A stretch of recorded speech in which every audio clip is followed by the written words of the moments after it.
Economics world में आपका स्वागत है। मैं हूं doctor Rajiv, department of economics, Deoghar college Deoghar.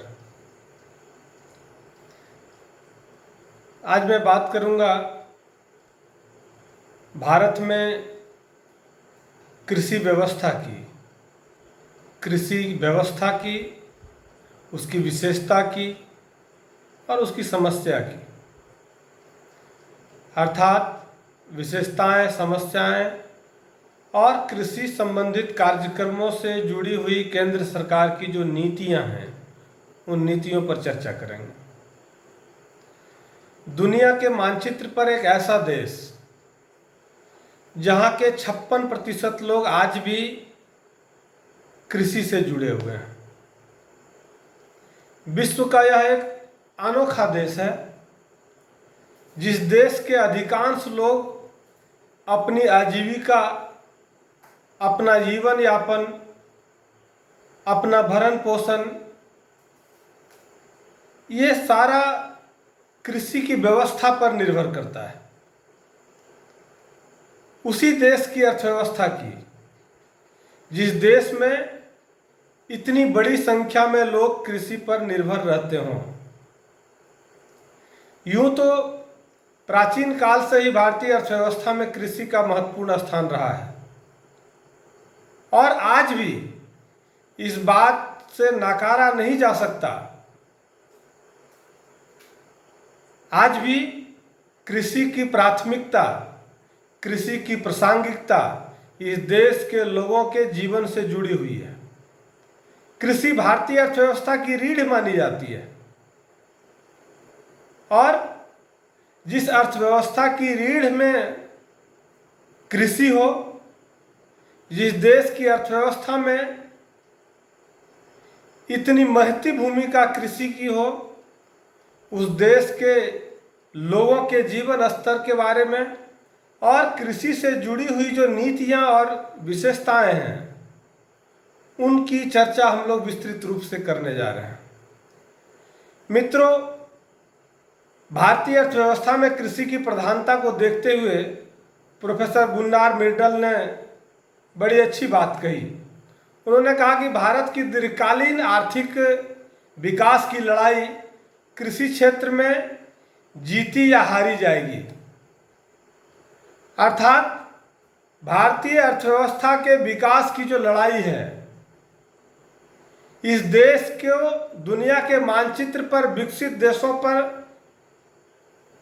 देशों के नक्शे पर लाने की जो लड़ाई है, इस देश के लोगों के जीवन स्तर को उच्च स्तरीय बनाने की जो लड़ाई है, इस देश के लोगों को जीवन में श्रेष्ठता और समृद्धता प्रदान करने की जो लड़ाई है, भारतीय अर्थव्यवस्था को समृद्धशाली बनाने की जो लड़ाई है, ये पूरी लड़ाई, ये सारी लड़ाई कृषि की व्यवस्था पर निर्भर करती है, ऐसा प्रोफेसर गुन्नार मिर्डल कहते हैं। क्या कारण है इस देश के अंदर आज भी 70 वर्षों के बाद भी इतनी समस्याएं कृषि के क्षेत्र में हैं, जिसके कारण आज भी यहाँ के लोगों का जीवन स्तर का प्रमुख स्रोत या रोजगार का प्रमुख स्रोत कृषि बना हुआ है। आप इसकी निर्भरता की कल्पना कर सकते हैं। आज भी भारत में रोजगार का प्रमुख स्रोत यदि कोई है तो वह कृषि है। भारतीय कृषि 56% कार्यशील जनसंख्या को प्रत्यक्ष रूप से रोजगार देती है। इसके अलावा बहुत से अन्य लोग पदार्थों के व्यापार, परिवहन आदि में लग करके और अपनी आजीविका चलाते हैं। इसलिए भारतीय कृषि देश के लोगों के लिए जीवन निर्वाह का सबसे महत्वपूर्ण आधार है। राष्ट्रीय आय में सबसे महती भूमिका कृषि की है। इस देश का जो राष्ट्रीय आय है, उस राष्ट्रीय आय में प्रमुख योगदान यदि किसी क्षेत्र का है तो वह कृषि क्षेत्र का है। आज भी राष्ट्रीय आय का 22% जो इनकम है वह कृषि क्षेत्र से होता है। वर्तमान में भारत की राष्ट्रीय आय में 22% भाग जो है वह कृषि वन प्राथमिक क्रियाओं से प्राप्त होता है। योजना काल में राष्ट्रीय आय में इसकी जो भूमिका थी, उस समय जो योगदान था, उस समय 59% योगदान राष्ट्रीय आय का कृषि के क्षेत्र से प्राप्त होता था। चाहे उद्योग हो, व्यवसाय हो या अन्य क्षेत्रों की बात करें, उन सभी क्षेत्रों की तुलना में कृषि के क्षेत्र से सबसे महत्वपूर्ण आय इस देश की अर्थव्यवस्था को प्राप्त होती थी। दुनिया के नक्शे पर औद्योगिकरण का आधार भी कृषि है। भारत जैसे अर्धविकसित देशों में जहां की आर्थिक विकास, जहां की अर्थव्यवस्था को समृद्धशाली बनाने का प्रयास, कृषि को औद्योगिक विकास के रास्ते पर लाने का प्रयास और अनेक उद्योगों जिसके माध्यम से कच्चा माल जैसे कपास, जूट, गन्ना, तिलहन, रबड़, अनाज आदि कृषि क्षेत्र से ही प्राप्त होता है। आर्थिक विकास का भी आधार यदि कोई है तो वह इस देश की अर्थव्यवस्था में कृषि है। भारतीय कृषि की देश के आर्थिक विकास में महती भूमिका है, या यूँ कहें कि देश की कृषि व्यवस्था को भारत के आर्थिक विकास का आधार माना जा सकता है। इसका कारण यह है कि एक कृषि के विकास से अन्य क्षेत्रों के आर्थिक विकास को भी पूंजी प्राप्त होती है। यदि कृषि का विकास नहीं होगा तो दूसरे क्षेत्र को आर्थिक विकास करने के लिए पूंजी प्राप्त नहीं होगी। विदेशी व्यापार के दृष्टि से भी कृषि का बड़ा ही महत्व है। भारत के विदेशी व्यापार का अधिकांश भाग कृषि से जुड़ा हुआ है, जिससे हमें बहुमूल्य विदेशी मुद्रा प्राप्त होती है।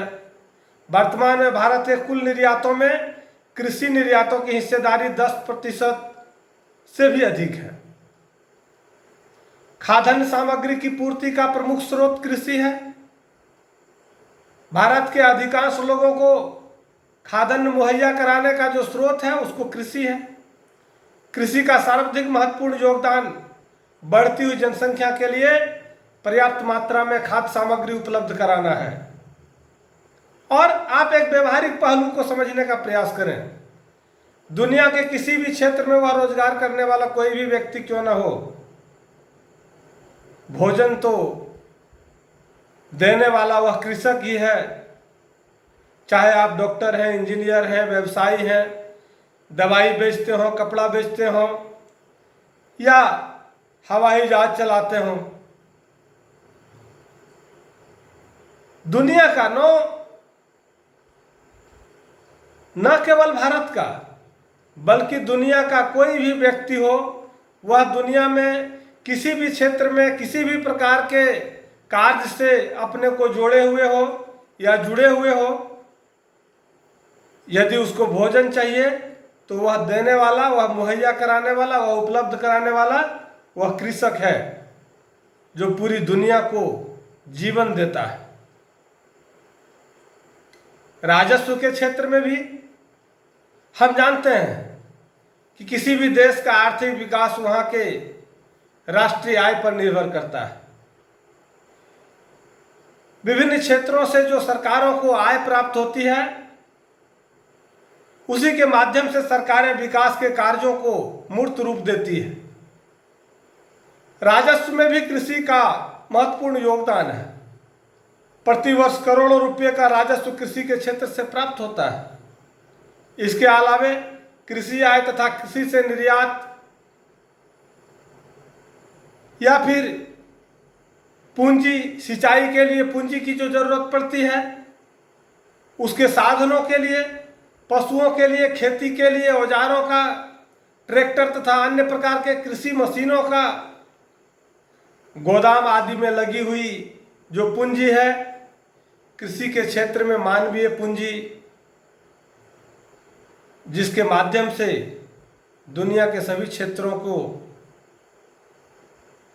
उचित भोजन प्राप्त होता है और इसके फलस्वरूप उसकी कार्य कुशलता में वृद्धि होती है।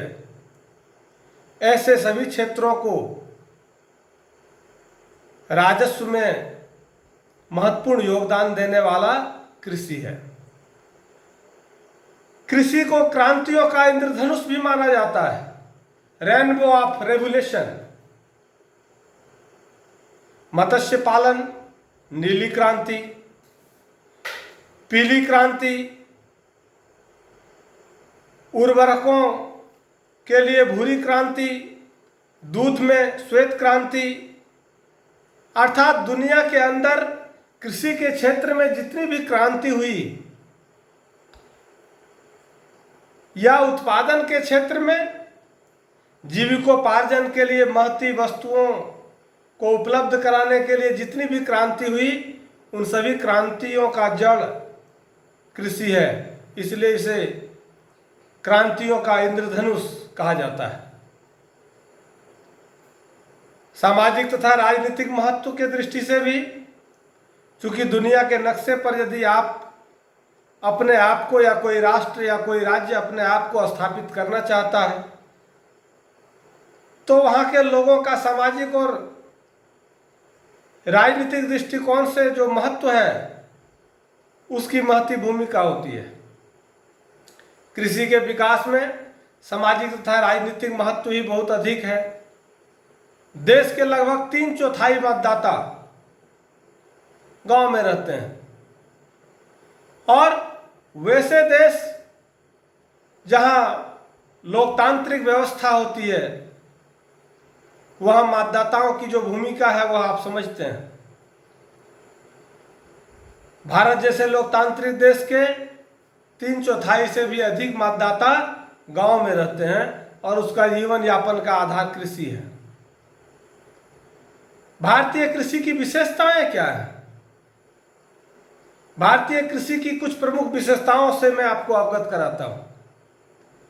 आजीविका का प्रमुख साधन क्या है? कृषि है, ये विशेषता है। हमारे देश में वर्तमान में कार्यशील जनसंख्या का लगभग 56% लोग, जैसा मैंने पहले ही कहा, 56% लोगों की आजीविका कृषि से प्राप्त होती है और भारत की जनसंख्या का 70% भाग गांव में रहता है, जिनका मुख्य व्यवसाय कृषि है। दूसरा कोई विकल्प नहीं है। भारतीय अर्थव्यवस्था के 70% लोगों के सामने एक ही विकल्प है, वह है कृषि। श्रम प्रधान कृषि। भारत में कृषि पूंजी प्रधान होने की अपेक्षा श्रम प्रधान है। इसी कारण आधुनिक तरीके से कृषि को उन्नत करने का जो प्रयास है, कृषि औजारों का, कृषि उपकरणों का उपयोग चूंकि पर्याप्त नहीं हो पाता है, जरूरतों के अनुरूप आज भी कृषि के क्षेत्र में आधुनिक तकनीकी का, आधुनिक उपकरण का, आधुनिक औजारों का उपलब्धता नहीं हो पाया, जिसके कारण किसान नए नए तरीके से उत्पादन के कार्य करने से वंचित रह जाते हैं। कृषि की मानसून पर अत्यधिक निर्भरता। चूंकि देश के अंदर भारतीय अर्थव्यवस्था में कृषकों के लिए सिंचाई की पर्याप्त सुविधाएं नहीं हैं, इसलिए उत्पादन के जो भी कार्य हैं इस देश के अंदर, यहाँ के कृषि की जो व्यवस्था है उस पर सबसे अधिक निर्भरता यहाँ पर मानसून पर है। मानसून यदि सपोर्ट करता है तो कृषक उत्पादन कार्य कर पाते हैं। मानसून का यदि सहयोग नहीं प्राप्त होता है तो उत्पादन नहीं हो पाता है। भारतीय कृषि को मॉनसून का जुआ कहा जाता है। 70 वर्षों के नियोजन के बाद भी देश सिंचाई के साधन की अनुपलब्धता का सामना कर रहा है। आज भी पर्याप्त मात्रा में संसाधनों की उपलब्धता मौजूद नहीं है। परिणाम स्वरूप भारतीय कृषि की उत्पादकता कम होती जा रही है और यह आज भी वर्षा पर निर्भर है। जोतों का छोटा आकार, चूंकि यहाँ के किसान छोटे छोटे स्तर के जोत करने वाले हैं। भारतीय कृषि की एक विशेषता यह भी है कि यहाँ जोतों का आकार बहुत छोटा है। यहाँ 72% जोतें 2 हेक्टेयर या इससे भी छोटी है। यानी अधिकांश जो कृषक हैं उनके जोतों का आकार 2 हेक्टेयर या उससे भी कम है। निम्न उत्पादकता भी एक विशेषता है। भारतीय कृषि प्रति एकड़ उत्पादन अन्य देशों की तुलना में बहुत कम है। एक अनुमान के अनुसार भारत में 1 हेक्टेयर में 2607 किलो गेहूं पैदा होता है, जबकि ब्रिटेन में 5653 किलो। आप इसके फासले को समझिए। भारत में 2600 और ब्रिटेन में, दुनिया के किसी भी देश में आप देखेंगे तो वहाँ का जो उत्पादकता दर है मात्रात्मक दृष्टिकोण से, परिमाणात्मक दृष्टिकोण से, वह भारत से कई गुना अधिक है। प्राचीन एवं दोषपूर्ण कृषि पद्धति, आज भी भारत के अंदर जो कृषि का कार्य हो रहा है वह प्राचीन परंपरागत जो व्यवस्थाएं थी उसी व्यवस्था के तहत कृषि का कार्य हो रहा है। दुनिया के देशों ने कृषि के क्षेत्र में जो आधुनिक तकनीकियों का, उपकरणों का विकास किया, आज भी भारत के लोग इस दृष्टि से काफी पिछड़े हुए हैं और परंपरागत उपकरणों को आधार बना करके आज भी यहाँ कृषि का कार्य हो रहा है। यही कारण है कि जब परंपरागत तरीके के माध्यम से हम उत्पादन के कार्य को करते हैं तो स्वाभाविक है कि उत्पादन का स्तर या उत्पादकता की जो दर है वह निम्न होगी या कम होगा। मित्रों, दुनिया को जीविकोपार्जन का आधार देने वाला व्यवस्था आज भी कई प्रकार की समस्याओं और चुनौतियों से जूझ रहा है। एक अप्रैल 1951 को जब योजना आयोग के माध्यम से पंचवर्षीय योजना की शुरुआत हुई थी तो कई बार भारतीय अर्थव्यवस्था को सुदृढ़ और समृद्धशाली बनाने के प्रयास के तहत पंचवर्षीय योजनाओं में कृषि को प्राथमिकता के आधार पर रख करके और कृषि क्षेत्र में अधिकतम संसाधनों को मुहैया कराने और सिंचाई व्यवस्था को सुलभ बनाने की योजना बनी थी। लेकिन इतने लंबे अरसे के बीत जाने के बाद भी आज इस देश के किसान उन सुविधाओं से दूर हैं, जिसके कारण हमारा रहन सहन का स्तर, हमारा प्रति व्यक्ति आय, या यूं कहें कि इस देश को जितनी तेजी से विकसित देशों की श्रेणी में आकर के खड़ा होना था वह आज भी नहीं हो पाया है।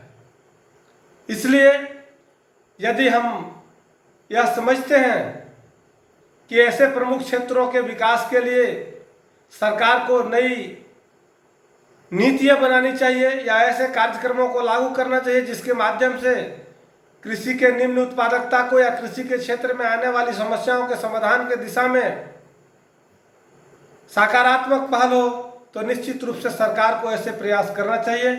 धन्यवाद।